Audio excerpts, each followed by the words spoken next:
Indian space research organisation यानी इसरो ने एक अर्थ ऑब्जर्वेशन सैटेलाइट लॉन्च किया। EOS-03 नाम वाले इस सैटेलाइट को GSLV F10 के जरिए अपने निर्धारित समय पर श्रीहरिकोटा स्थित सतीश धवन स्पेस सेंटर से लॉन्च किया गया।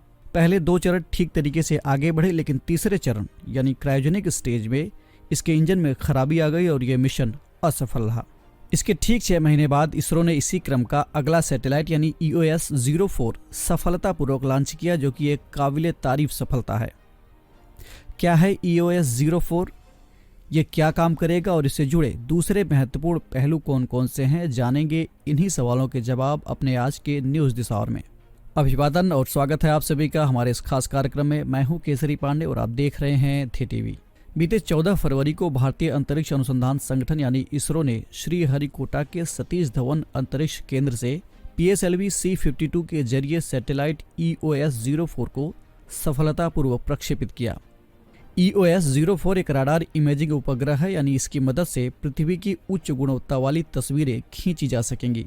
EOS यानी अर्थ ऑब्जर्वेशन सैटेलाइट, हिंदी में कहें तो भू अवलोकन उपग्रह, ऐसे उपग्रह होते हैं जिनका इस्तेमाल गैर सैन्य जैसे कि पर्यावरण निगरानी, मौसम विज्ञान और नक्शा बनाने आदि के लिए किया जाता है। इसरो का यह साल 2022 का पहला मिशन है। वहीं PSLV की ये 54वीं उड़ान है। इस उपग्रह से प्राप्त तस्वीरों के जरिए कृषि, वन, पौधरोपण, मिट्टी में नमी, पानी की उपलब्धता और बाढ़ग्रस्त इलाकों के नक्शों को तैयार करने में मदद मिलेगी। PSLV के माध्यम से इसमें 2 छोटे उपग्रहों को भी भेजा गया है, जिनमें इंस्पायर सैट-1 और INS-2TD भी शामिल हैं। इसमें इंस्पायर सैट-1 को कोलोराडो विश्वविद्यालय और बोल्डर की वायुमंडलीय और अंतरिक्ष भौतिकी प्रयोगशाला के सहयोग से भारतीय अंतरिक्ष विज्ञान और प्रौद्योगिकी संस्थान यानी IIST द्वारा तैयार किया गया है। इसमें NTU सिंगापुर और NCU ताइवान का भी योगदान रहा है। इस उपग्रह का उद्देश्य आयन मंडल के गति विज्ञान और सूर्य की कोरोनल ऊष्मीय प्रक्रियाओं की समझ में सुधार करना है, यानी इनके बारे में और ज़्यादा जानकारी इकट्ठा करना है।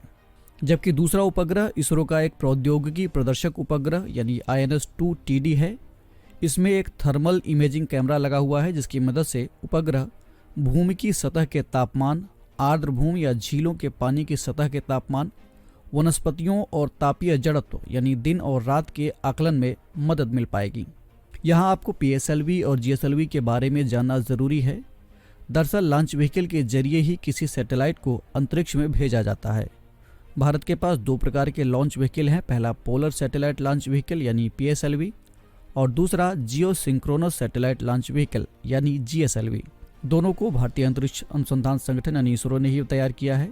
PSLV 4 स्टेज वाली लॉन्च व्हीकल है। इसकी पहली और तीसरी स्टेज में सॉलिड रॉकेट मोटर का इस्तेमाल होता है और दूसरी और चौथी स्टेज में लिक्विड रॉकेट इंजन का इस्तेमाल होता है। इसमें स्ट्रैप ऑन मोटर्स यानी बूस्टर भी लगा होता है, जो धक्के की क्षमता को बढ़ाता है। इससे रॉकेट को ऊंचाई तक ले जाने में मदद मिलती है। GSLV भारत द्वारा विकसित सबसे बड़ा सैटेलाइट लॉन्च व्हीकल है। ये 4थी पीढ़ी का लॉन्च व्हीकल है। इसमें 3 स्टेज और 4 बूस्टर हैं। ऊपरी स्टेज में स्वदेशी क्रायोजेनिक इंजन लगा होता है। GSLV का इस्तेमाल खासकर सैटेलाइट्स को 36,000 किलोमीटर ऊपर स्थित जियो सिंक्रोनस ट्रांसफर ऑर्बिट यानी GTO में भेजने में होता है।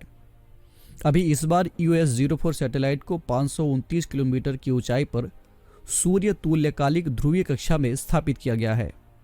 क्योंकि ये एक निम्न दूरी है, इसीलिए इसमें PSLV का इस्तेमाल किया गया।